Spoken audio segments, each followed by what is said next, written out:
juga saksi, wali, dan seterusnya.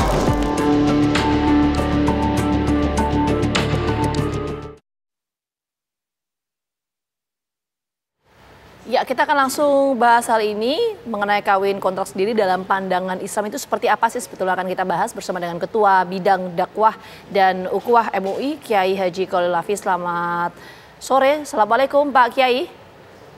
Selamat sore, Waalaikumsalam warahmatullahi wabarakatuh.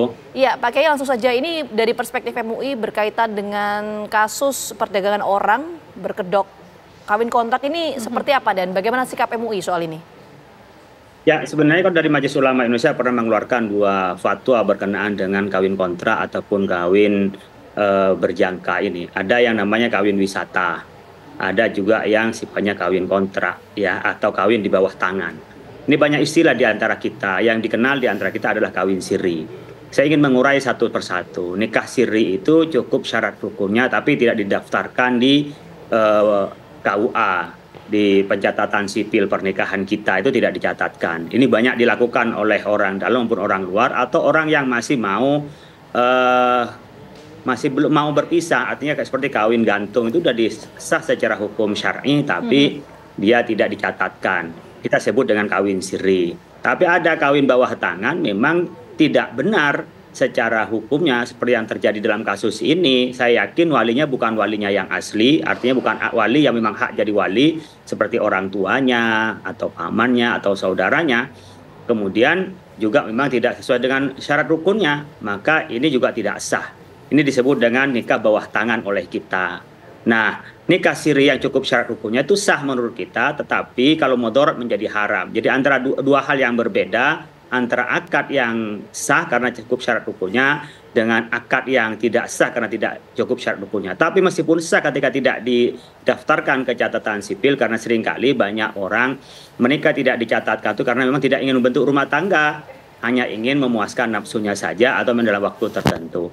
Ada juga nikah wisata di dalam fatwa MUI yang dikeluarkan pada tahun 2010. Pada nomor 2 fatwanya pada bulan Juli ditandatangani pada acara Musyawarah Nasional MUI di Jakarta. Di situ disebutkan nikah wisata itu nikah di mana memang syarat rukunnya tidak terpenuhi, maka otomatis nikahnya tidak sah. Syarat rukunnya apa? Bapak, ibu, walinya tidak ada, saksinya atau tidak ada. Atau cukup syarat rukunnya, seperti ada walinya benar walinya, ada saksinya benar saksinya. Tapi memang dikontrak di situ. Saya menikah dengan Anda hanya dalam waktu 1 bulan. Nikah mu'aqqad namanya. Dalam waktu tertentu. Ini sama dengan nikah mut'ah. Nah, nikah hukumnya adalah haram dan tidak sah pernikahannya. Oleh karena itu yang terjadi di zaman yang tadi itu 2 hal yang menurut saya dalam fatwa. Pertama, memang syarat hukumnya tidak terpenuhi. Karena saya punya keyakinan kalau dipaksa model itu bukan orang tuanya yang menikahkan. Yang kedua, memang mereka dalam jangka waktu tertentu. Mereka menikah tidak untuk selamanya, mungkin disebut dalam kontrak tertentu. Nah, tentu ini 2 kesalahan dan tentu di dalam kedua kesalahan dua-duanya tidak bisa disahkan, tidak bisa dibenarkan, bahkan diharamkan di dalam Islam. Sehingga hubungannya antar mereka, hubungan laki perempuan, bukan suami istri, hubungan badan mereka adalah zina.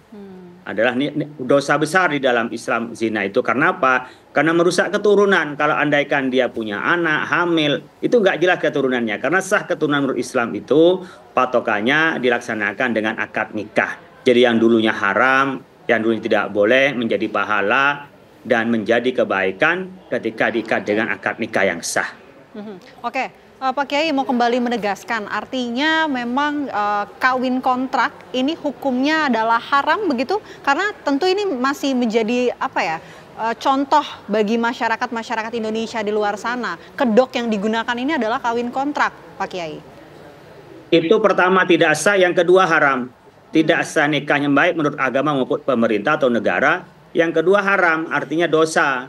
Kalau dilaksanakan itu setiap hubungan intim adalah menjadi zina. Jadi kalau ada orang ngajak kawin kontrak, nikah kontrak, itu tidak sah. Jadi sama dengan zina.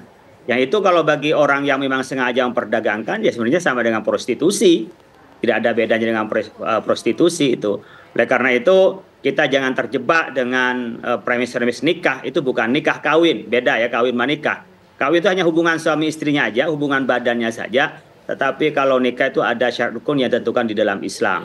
Oleh karena itu kami mendukung terhadap kerja penegak hukum, aparat, polisian yang memberantas ini.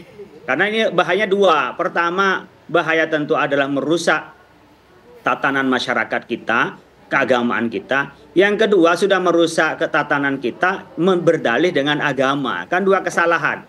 Kesalahan pertama, agama dijadikan modal untuk menipu. Yang kedua adalah mengerjakan sesuatu yang itu merusak terhadap anak-anak kita dan merusak terhadap kemanusiaan kita. Jadi manusia ini oleh Allah Subhanahu wa taala dimuliakan dari yang lain.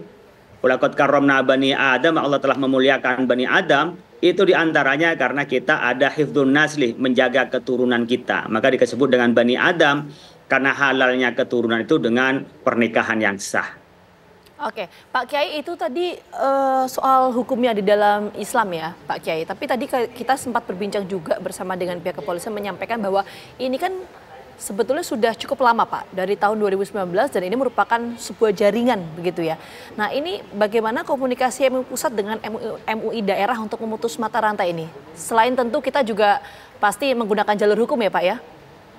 Ya. Tapi sikap pertama dari kita kan apa? dengan menegaskan pada tahun 2010 kita menegaskan hukumnya haram dan pernikahannya tidak sah, maka menjadi zina. Itu yang menjadi patokan. Yang kedua, kita selain komisi fatwa ada komisi dakwah. Nah, di dakwah inilah yang kita maksimalkan mulai dari khutbah-khutbah di masjid, mulai juga pengajian-pengajian, majelis taklim yang bisa kita lakukan. Termasuk ketika diperlukan oleh aparat, tentu MUI memberikan pandangan-pandangan. Karena MUI bukan operasional penegak hukum, tetapi MUI bisa memberikan keputusan hukum berkenaan dengan hukum Islam sebagai representasi dari umat Islam, ormas Islam yang ada di Indonesia. Kita tidak operasional, tetapi kita berkoordinasi, termasuk menyampaikan hal ini kepada pihak pemerintah. Karena bagi kami, polisi kan juga harus berkoordinasi dengan pemerintah daerah setempat. Karena ini sudah menjadi masalah kemasyarakatan yang harus diselesaikan. Penegak hukum sebagai leading sektornya, tetapi program dan kebijakannya ada pada pemerintah daerah dan pemerintah pusat tentunya.